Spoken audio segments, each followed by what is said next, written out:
Assalamualaikum warahmatullahi wabarakatuh. Perkenalkan, nama saya Widya Yunia Rosmayanti, NIM 0546989455 dari Prodi Manajemen Fakultas Ekonomi dan Bisnis.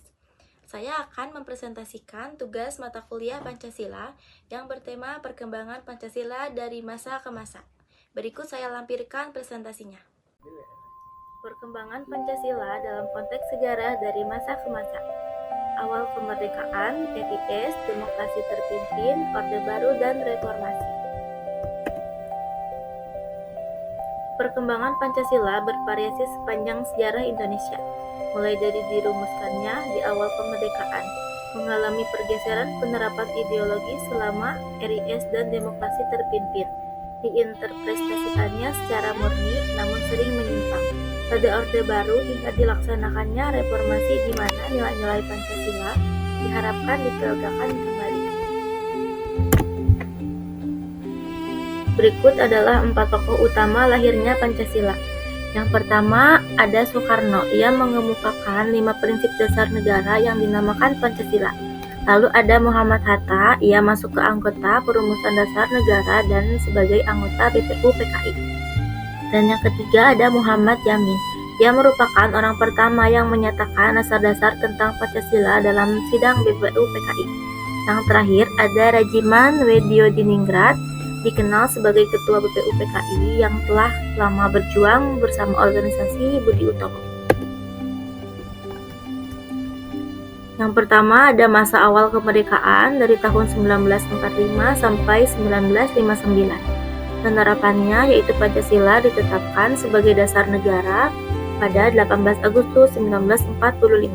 Tantangannya, ideologi ini menghadapi berbagai permasalahan, termasuk pemberontakan seperti PKI Mediun, DITI, dan RMS, serta upaya mengganti Pancasila.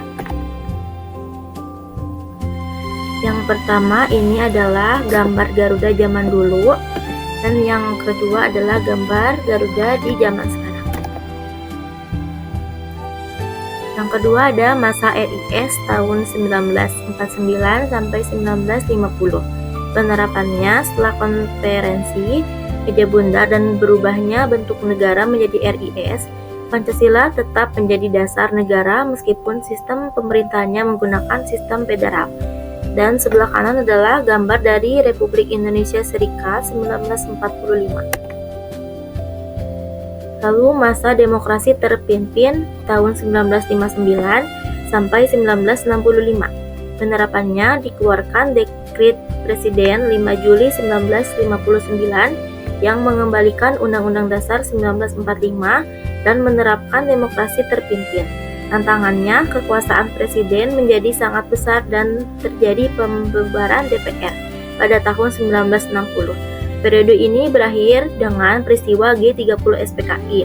Dan di sebelah kanan adalah gambar demokrasi Indonesia periode 1959. Lalu ada masa Orde Baru tahun 1966 sampai 1998. Penerapannya dikenal dengan sebutan Demokrasi Pancasila, yang bertujuan untuk menerapkan Pancasila dan Undang-Undang Dasar 1945 secara murni dan konsekuen.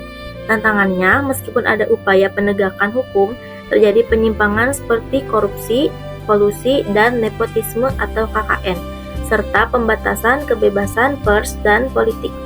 Di sebelah kanan adalah gambar Orde Baru. Dan selanjutnya ada di masa reformasi dari 1998 sampai sekarang. Penerapannya dimulai setelah pengunduran diri Soeharto. Era ini menekankan agar Pancasila dijalankan secara menyeluruh dan konsekuen. Tantangannya, sejumlah pasal kebijakan dan peraturan yang dianggap bertentangan dengan nilai-nilai Pancasila dihapuskan atau diganti dengan yang lebih sesuai.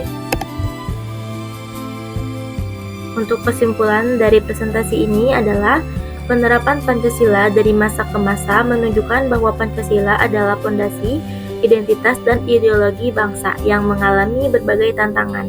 Dari upaya mengganti ideologi pada masa awal kemerdekaan, hingga penyalahgunaan Pancasila sebagai alat kekuasaan di masa Orde Lama dan Orde Baru, serta dihadapkan pada tantangan baru berupa degradasi moral, dan arus globalisasi di era reformasi. Penerapan Pancasila dari masa ke masa Indonesia telah menjadi fondasi utama dalam membangun identitas nasional, memandu arah pembangunan, dan menciptakan masyarakat yang adil dan berkeadilan. Meskipun ada pasang surut, Pancasila tetap menjadi pedoman dan cita-cita bangsa yang perlu terus diperjuangkan untuk diwujudkan dalam kehidupan yang nyata. Sekian presentasi dari saya. Terima kasih atas waktunya. Wassalamualaikum warahmatullahi wabarakatuh.